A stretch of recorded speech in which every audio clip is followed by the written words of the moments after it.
Bus Simulator. Is it good? Yeah.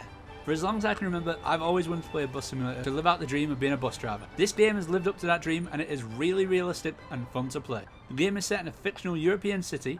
The map is not very large but quite diverse, from built up metropolitan areas to a rural European countryside, all the way to an industrial dock, so you'll never get bored of the scenery. Loading into the game can take a long time, upwards of 2 minutes on the PlayStation 4. It's fortunately a little bit shorter on the PS5, but not by much. The game runs fine but nowhere near 60 frames, but for someone who's always wanted a bus simulator, I can look past it. Car AI is very forgiving and it often feels like the cars are just giving way even when they have right away on the road. But I guess this is better than pulling out on me and me complaining, oh the AI is so silly, it's pulling out when it doesn't have right away. This game feels great on a steering wheel, especially with force feedback. I'm using a Logitech G29, meaning that you can feel every pothole and speed bump, both of which you need to avoid or go through slowly to avoid a fine.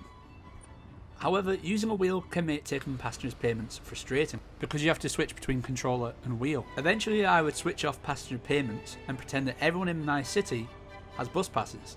It's lazy, I know, but at least there's a feature that lets me turn off payments. While driving you have to adhere to road speed limits, but unfortunately on my 32-inch TV I found it very difficult to see the speed limit signs. This could have been remedied by putting the speed limit on the GPS, which is actually quite a normal thing in real life for a GPS to display the speed, and definitely on the GPS. I wouldn't want it on the HUD because there is no HUD in this game bar the mirrors, and I love that. It keeps you fully engrossed in the bus.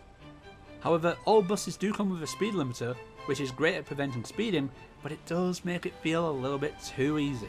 During the main missions, if you can call it that, you're given objectives like make a route to the university. Once you've completed these routes, you can assign a fleet of buses to it, which is great. When you're driving other routes, you will see these buses from that route, and even as you get more buses, they'll eventually start to block up the bus stops, which I loved. It felt very realistic to be waiting for another bus to pull away so I could pull in.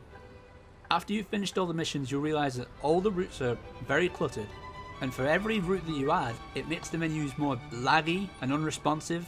So often I'd load up the game and I'd be like, I can't deal with the lag, I'm just going to load into the first route and just keep doing that one.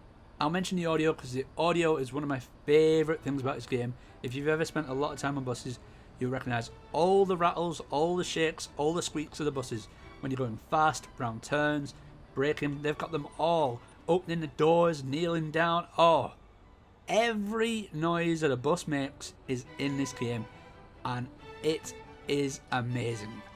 I would recommend this game to anyone who owns a console and has ever wanted to drive a bus. That was Bus Simulator, and I give it an 8 out of 10.